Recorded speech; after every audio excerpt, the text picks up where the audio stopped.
Nigeria at a crossroad. Governance in conflict with politicking. Our hearts and prayer are with the people of Syria and Turkey. It's been 16 days and counting since the first earthquake occurred. And on Monday, the 20th February, another earthquake occurred with a magnitude of 6.4. Few survivors are being rescued from under the rubble as the death toll rises to over 47,000. Let us also commiserate with the parents of Whitney Adediran, a student of Chrisland High School, Lagos, over the death of their daughter, Whitney, during the inter-house sport competition. May her soul rest in peace. Now back to our conversation. The Nigerian political climate has been characterized by irregularities and unfairness. This was evident in the attack of the Labour Party faithful by loyalists of opposition party in Lagos. The recent naira and fuel scarcity few weeks to the ongoing election season had made citizens to suffer, and it is time for our leaders to understand that in order to lead and pull Nigeria from the doldrums of its current dilemma, good governance must strive and not lowly politicking for political positions. A country where some select few stand above the rule of law is a country heading towards pariah. In a real democratic state, people have freedom of speech and freedom of association and participation, but the current state of violence, antagonism of one party faithful over another is clear description of barbarism being practiced by our leaders. In the words of Rohit Nekani, an Indian writer, author, and philanthropist, we cannot be mere consumers of good governance. We must be participants. We must be co-creators.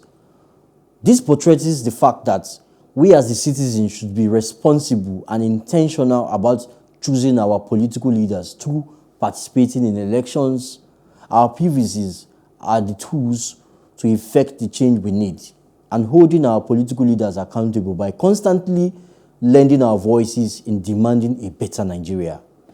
My fellow advocates, what I'm trying to say in a nutshell is that politics and politicking is transient, but governance is constant. So what are your thoughts of this? You know, some time ago, last weekend in this week, we have some political or some politicians and party faithfuls or party chief were saying that after, I'm trying to quote one of them, he said something and said after this election saga, this ongoing election saga, that the CBN and the president will be irrelevant. He's making so many inciting comments following the scarcity of cash. Exactly. And then you have governors dragging the president and saying this one, that one. So what's your thought? What are your thoughts on this? I think we need to understand the fact that election will come and go. And it is us, the citizen, that we should not spoil our relationship or understanding of basic livelihood because of all these politicians. As much as the politicking is consumed with irregularities, right? I would say the policy, when you look in depth, the policy needs a readjustment to certain things, but it's a good policy, right? However, Nigerians are taking advantage of that. People, so-called POS operator, no, let's say POS agent, not as called by the public as POS operators, they are just agents. POS agents, yes, to get 10,000, they say you should pay 3,000 or so. 20% or 30% or 25%. But you don't forget the fact that, are they categorized? Are they having access to this cash?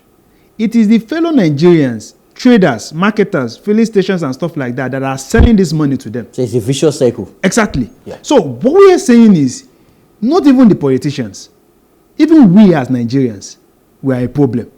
Okay. That's big. Do you understand? So it goes beyond condemning and voting and stuff like that. It's an ideology that is in us. When we see a situation, we want to take advantage and get it quick.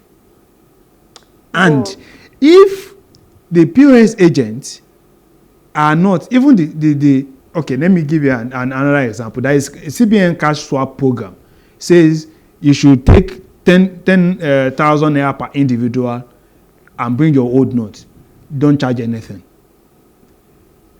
the POS agents that are doing this, are they not spending their time, logistics to move from their from where they are to the bank and stuff like that? How do they want to survive? Does CBN put that into consideration? I'm sure they will do that. Do you understand? No. What I'm saying is, this is what the policy says on a black and white.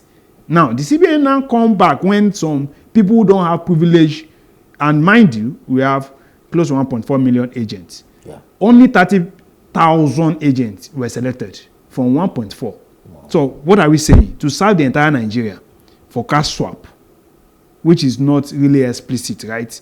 And mind you again, this agent only have access to just 500,000 naira as an individual in a week. At 10,000 naira, they can only serve 50 people. So there are a lot of nakuna, there is a lot of issues, right? But Nigerians is the real problem, beyond the leaders. Okay, but what I think he's saying is about the inciting comments of that's what politicians, I'm talking about, because of Naira's scarcity. Right, I think that let's not talk about the problem. Let's talk about the reaction to the problem. What Oshiomole said, you had to right? mention his name. So, Go ahead. Okay. Go ahead. So, even though you fight too.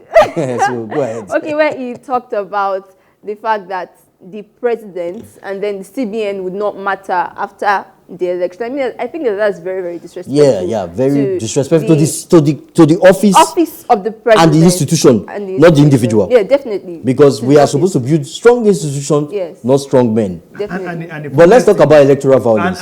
Let's talk about electoral violence. The thing about this issue of office and stuff like that is, even after the election, this election we are doing right now, it takes barely like 3 months before power is handed over. So let's talk about electoral violence. Exactly. Right. A few days to the presidential election, you saw the killing of the Labour Party senatorial candidate in Enugu State. There are other pockets of violence in different places.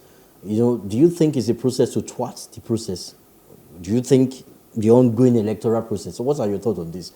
Voter coercion, like alleged video that Governor Dapo Abiodun of Ogun State trying to use old notes to buy voters. And this was further confirmed by the EFCC chair himself, saying that politicians are stockpiling old notes to buy votes. So what are your reactions? About that, I think that once these enforcement agencies have taken cognizance of these actions, they should react immediately. People who are found wanting or who are found going against vote buying should be penalized. I see. Yeah, they should not take time. I don't understand. So for me, there are a lot of violence, politicking up and down and stuff like that, but there are things that led to that. And the sincere and the simple truth is, everybody is protecting their own interests. And whenever they see that there are so change in what have you, they resort into violence. So thank you very much. The government and the people are ready and well to do, if you are having your work and stuff like that, that you don't wait on Mr. A or Mr. B, I don't think we will find ourselves in this situation. Okay, thank you very much. So, ladies and gentlemen out there, this is election season again. Please ensure to participate in the ongoing election. And make sure you consider the fact that you cannot sell your vote. And politicking is transient. Governance and government institutions should work stronger and is continuous for the betterment of Nigeria. Thank you very much. The end always seems to come too soon on the advocate. However, the advocacy continues on our social media platforms. On Facebook, PlusTvAfrica, #TheAdvocateNG. On Twitter and Instagram, @PlusTvAfrica, #TheAdvocateNG. To catch up with previous broadcasts, go to PlusTvAfrica.com/TheAdvocateNG. Do not forget to subscribe to our YouTube channel, PlusTvAfrica. Till next week, same time, on this same station, let's keep advocating for a better society.